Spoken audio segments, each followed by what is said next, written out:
Okay, so the topic we are going to uh, be studying today is mulching practices. This word is derived from the German term mulch, which means soft to decay, which refers to the use of organic materials and agricultural waste. Straw, glass clippings, compost, and leaves spread over the ground as a layer. Now, this is an artificially spread layer of plant residues or organic material, which is spread on the surface of the soil. The most important objectives of mulching in agriculture are namely moisture conservation, temperature control, prevention of surface compaction, reduction of runoff and erosion, improvement in soil structure, and weed control.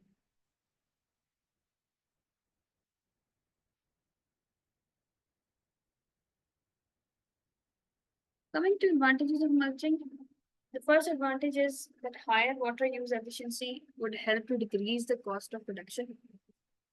It would increase water holding capacity and moderates the soil's temperature. It provides nutrients to the plants as it slowly composts and gives plants a season long feeding. And the landscape is also moistened due to the presence of this agricultural residues.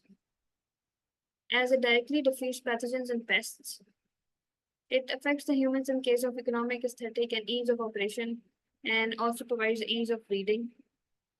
The organic contents become food for useful earthworms and other microorganisms available in soil. The organic mulches attract the soil beneficial microorganisms which act on the biodegradable wastes and aid in the release of plant nutrients in this process.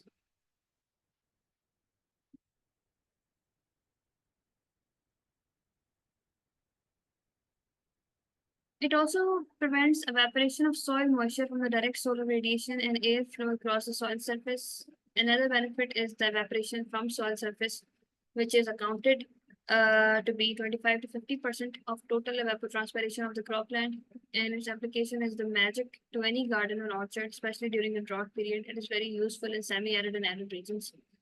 It works as an insulator which cools and moderates the soil temperature, especially during hot days and cold nights, and it enhances the microbial activity which helps in fighting disease. So overall it improves the organic carbon in the soil and facilitates better root penetration, root development, extraction of nutrients from a deeper layer of the soil. Now this is a picture of bark mulch. Organic mulch is a type of mulch, and it is made from natural origin materials which can decompose like agricultural waste such as bark chips, grass clipping, wheat, paddy straw, plant leaf, compost, rice hulls, and sawdust. It decays over time. It increases the water holding capacity of soil. A mulch layer restricts the weed growth by obstructing light penetration to the soil surface. And the total production of the organic waste by humans, livestock, and crops equals to about 38 billion metric tons worldwide and 6 to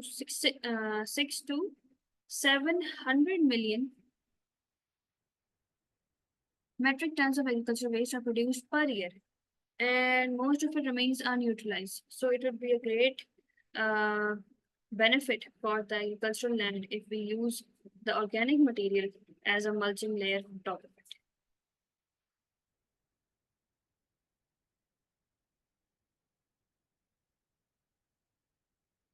Bark is another type.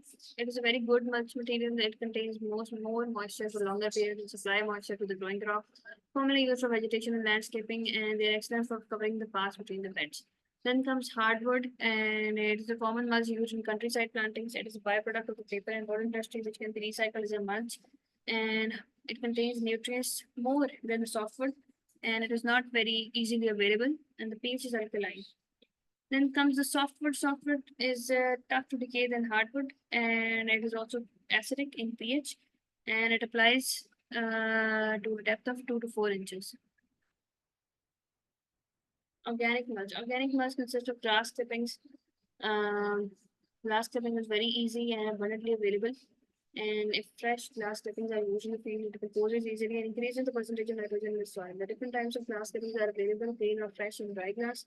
And green grass clippings are not used in the rainy season as it develops its own root systems, which will be very harmful for the crop growth. Application of green clippings can heat up and cause damage to the plants. The dried grass is always preferred to use as mulch, and it can be applied to a depth of 2 to 3 inches. Then comes the dried leaves. Leaves are very beneficial for soil and it contributes the most nutrients. It is widely used in natural forest areas where trees are plentiful, and dried leaves are abundantly available, and it makes a better mulch if it is composed. Dried leaves are not easily available in the spring season, and they are valued as overwinter mulch. To restrict the blowing of dried leaves, the small branches and wood parts are kept over the dried leaves mulch. The thickness of the dried leaves mulch is about 3 to 4 inches. In terms of straw, it is an ideal material for mulching because of its easy application. Stays in place, reflects sunlight, helps to bear fruit and some vegetables. It's used as a winter protection as summer mulch in vegetable fields. One of its benefits is that it does not contain weed seeds itself. And straw mulches are avoided to use in hydroponic areas due to its highly inflammable properties. The thickness of this mulch layer is about 6 to 8 inches.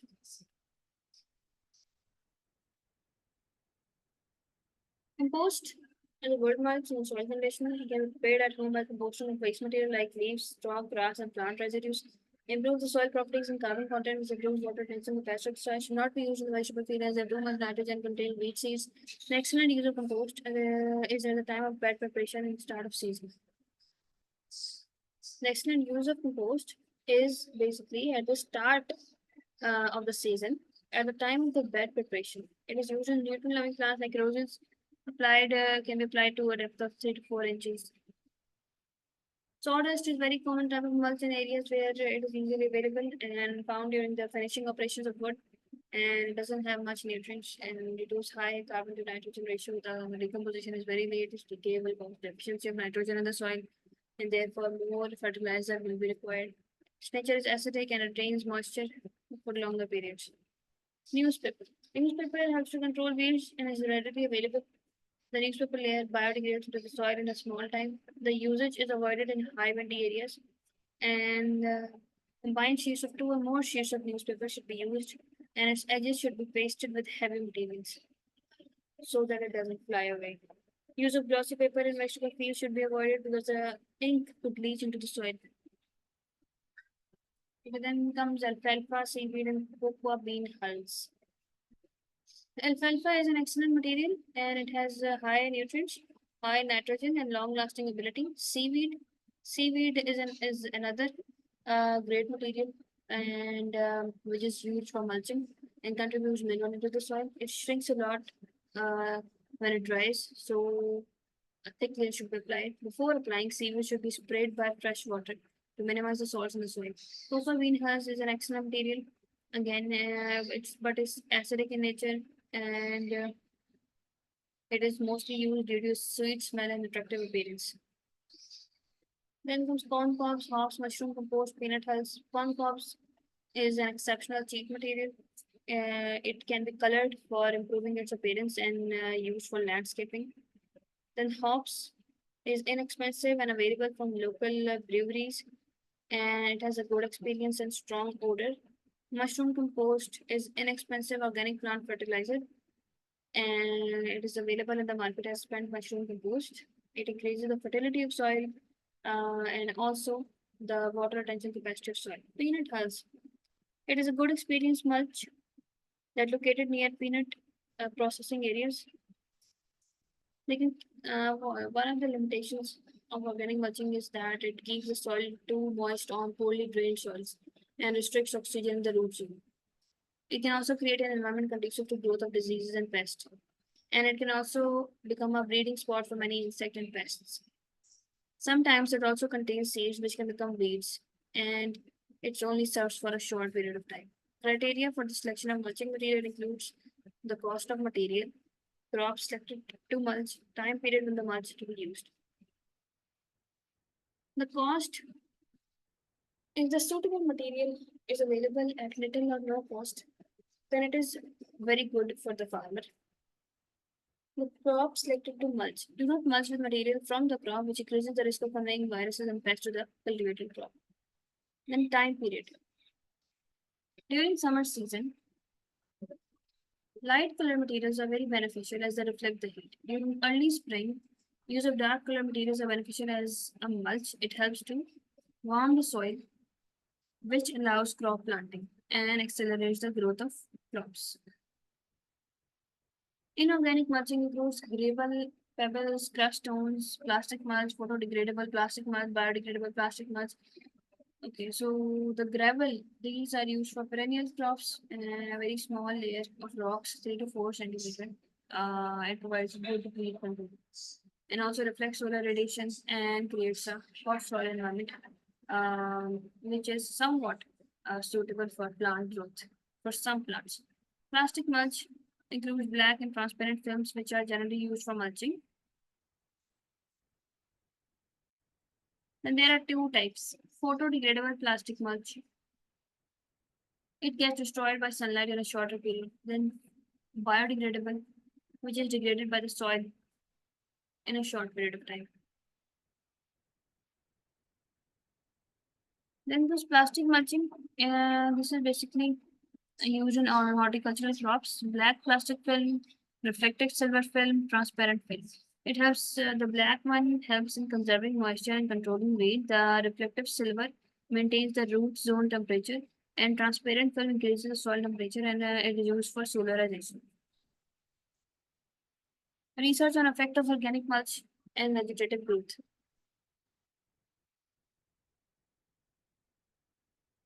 Organic mulch increases the crop growth in terms of greater plant height, greater number of leaves and flowers and fruits in tomato crops by using 4-inch wheat straw. Now, a certain number of research studies have been quoted, which are showing what is the effect of organic mulching on vegetative growth. The growth and yield of plant are greater in drip irrigated crop with mulch. The drip irrigated with straw mulch, that crop recorded the highest growth in plant height. The groundnut pod showed 24% and home yields 16% increase in straw mulch. Then the transparent polythene mulch and no mulch plot, as favorable soil moisture and temperature caused earlier seedling growth, increased flowering and matured pod numbers. Okra plant also showed more leaves, which formed under the sawdust and no mulch treatment, and fruit yield in sawdust mulch treatment 7.6 tons per hectare, whereas control plot 5.2 tons per hectare.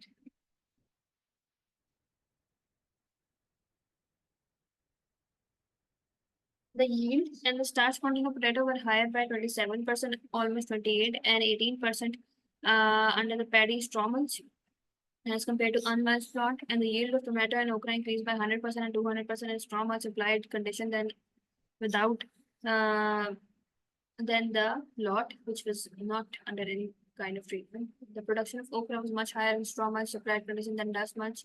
Increase in the grain yield in sugarcane trash mulch, wheat straw mulch, soybean straw mulch, interculturing operation uh, was 12%, 9%, and 8%, and 3% respectively. The drip plus sugarcane trash mulch treatment has recorded 43% higher fruit yield.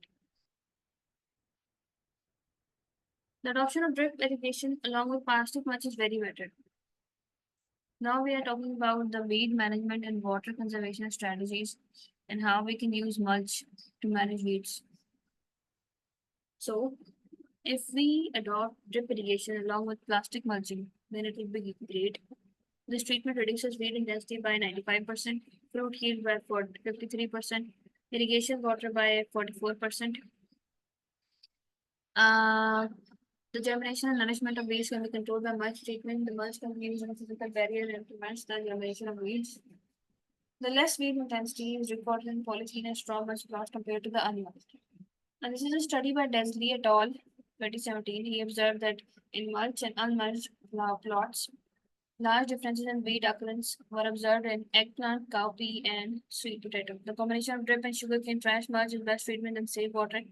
That saves water about 44% and produces the highest yield, 51 metric ton per hectare.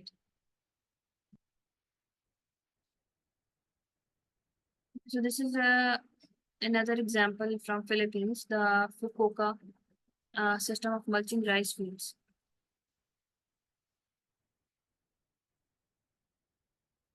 As you can see, the Japanese pioneer Fukuoka developed a system of growing rice, which is based on mulching. White clover is sown among the rice 1 month before harvesting. A winter crop of rice sown, then after harvesting the rice is brought back to the field where it is used as loose mulch layer.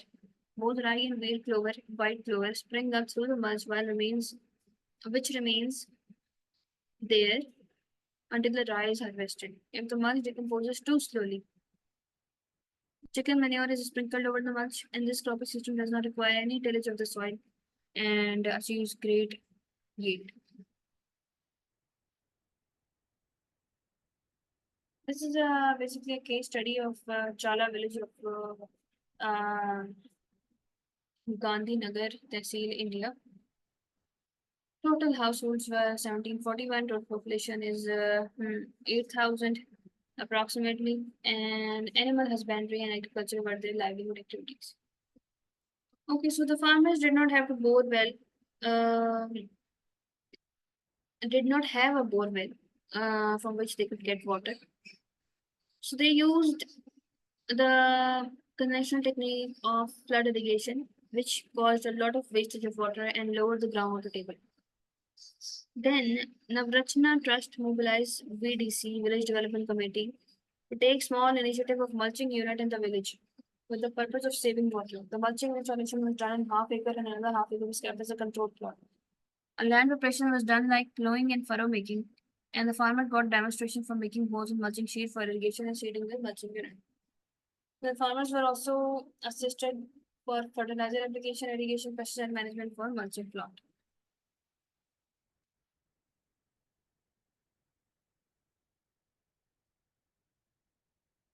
This is a picture which shows how many seeds were used, what was the cost for the control plot, demo plot, and the difference in rupees. As you can see that there is a very big difference in the cost of control plot and cost of demo plot when we are talking about labor cost. Demo plot only required 1,000 rupees. This is a total difference of 3,000 rupees. Libero district, country Uganda. So basically, they experienced prolonged dry spells, which affected the smallholder coffee farmers, and mulching was used to conserve soil moisture. It was one of the climate change adaptation options selected by farmers, and it reduced the consumption of water and also reduced the water loss from the plants.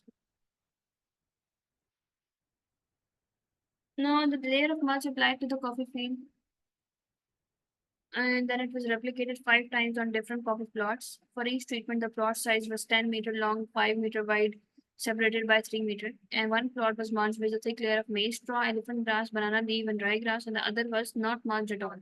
It was a control plot. The different treatments were designated as the abbreviations written. Main findings were that coffee trees standing in the plot looked healthier, and it also controlled soil erosion, regulated soil temperature, suppressed weeds. It improved soil moisture conservation and retained more moisture in the plant through their entire period of growth and increased earthworm and termite activities. Hence, we can say that it helped to sustain the coffee production. It is recommended to apply a layer of soil mulch. Okay, so this not Jivan garlic was basically a genetically engineered type of garlic. It was introduced by NARC, by an agriculture scientist. It is a garlic variety, and the average yield per acre of Naljivan varies from 5,000 to 7,000, making it most high yielding garlic variety. And it is aimed at increasing the local production of garlic in the country, as every year 80% of garlic, which is worth 70 billion, is imported from India, China, and Iran. The per acre yield of locally produced garlic is around 70 to 80 mons per acre, while the new variety produces about 200 to 250 mons per acre. The average weight of the garlic is 30 50 grams, while weight of Jeevan garlic is 240 to 450. plus grams. It saves us about 70 plus billion each year, and we will be able to export garlic if we use it, according to this study. So this picture is basically there to show you the size of the Jeevan garlic. It is very big in length and width as compared to the locally produced garlic. So basically, why is it a good variety? Because it is a great source of vitamin E, C, A, contains allicin, which has antibacterial properties, massive bulk consisting of 5-6 clubs. It has highest shelf life, can be stored for 2 years at room temperature. Amino acids, saponins, vitamin, provitamins, all are present in it. And it basically needs moist, warm, and rich soil and nutrients. And mulching is a treatment that has a positive effect on the yield of non-driven garlic, and proper irrigation is required during its cultivation.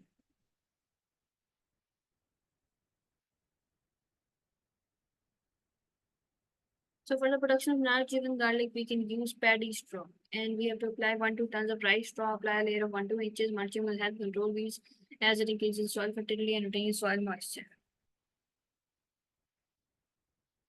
Why Jeevan garlic should or should not be used according to the research studies from which this presentation is taken. Increased yield per acre, and its nutritive value is also high. Growers in this region, they were very happy with the experimental cultivation, and they said that it was a potential product for earning a sufficient amount of foreign exchange, and it earned good profit from fresh yield and earned maximum profit from the sale of dry seeds. So that was all. See you in the next video.